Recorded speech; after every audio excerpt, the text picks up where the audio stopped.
afternoon everyone. Today we are going to be making tenguril. I made this today morning, but most of it is gone and I have only so much left. It's a very tasty snack which is made with rice flour, and my son loves it.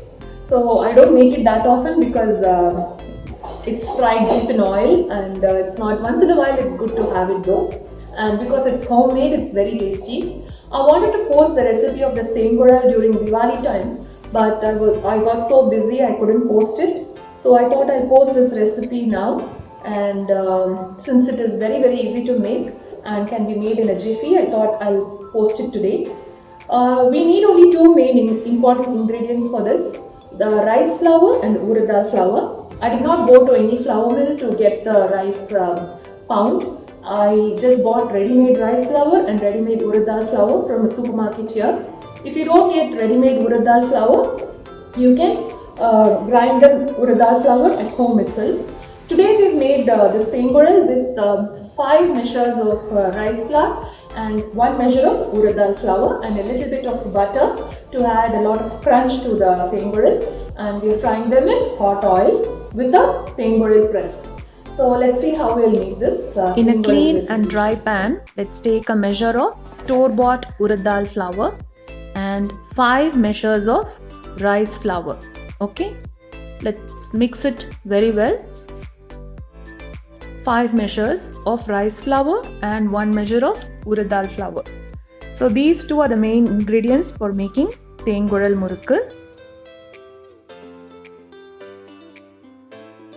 This tenguril murukku can be made very easily, and it goes very well with as a tea time snack with coffee or tea. We are adding enough salt and a teaspoon of cumin seeds and a little bit of asafoetida. Asafoetida adds a lot of flavor to the tenguril murukku, and we are adding 2 tablespoons of melted butter. Do not add a lot of butter, else when you make the tenguril and put it in the hot oil, it will disintegrate. So we need to be careful about adding only 2 tablespoons of butter, not more. Now let's mix it very well with water into a firm dough. Now let's rest this mixed dough for a little while. Now let's heat a pan with enough oil. We have used refined oil. You may choose to use coconut oil as well. Now this is the tenguril press. It's got about 5 to 6 holes. It should not be a star-shaped hole. That is for mullu tenguril. This is a plain tenguril that we are making today. Now let's add the dough into the tenguril press, and then we are going to be making tengurils by pressing this.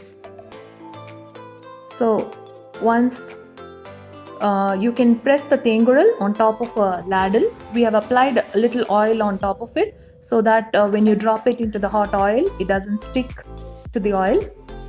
This is how you make tenguril. Make sure that all the tengurils are equal sized. I'm just showing you in a plate how we are pressing the tenguril. Now the oil is very hot. Let's gently drop the tengurils into the hot oil. The tenguril will separate on its own in the oil, so let's give it some time. Now you can see the hot oil sizzling. Let's drop the second tenguril as well. Now we have to cook on either side, so we are flipping and cooking. We are adding some more tengurils since there is enough space. Be careful when you drop the tengurils because it should not stick on to the ones which are already there. Now let's flip the tengurils and cook them on either sides. We have to cook the tengurils till all the sizzling of the oil stops. That ensures that the tengurils come out very crisp. Make sure that you do not break the tengurils. Try to flip them only after a while, after some time. When one part of the tenguril is cooked, you can flip it at that time. Now let's transfer the tengurils once they are cooked into a absorbent paper. Now let's make some more tengurils. Look at them. The color of the tengurils are very good. If you keep it for some more time, you will get dark brown colored tengurils, but we like white colored tengurils.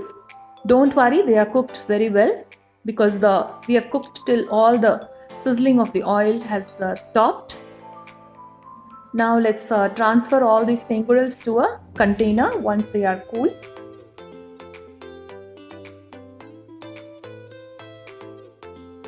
Look at them. Be very careful when you're dropping the tenguels in the hot oil. It's good to have two people with you when you're making the tenguel, so that one person puts the dough into the tenguel press and makes the tenguel, and one person fries them. That way it's much easier. Otherwise your hands will also get messy, and you need to flip the tenguels in the oil, so it will get quite tedious.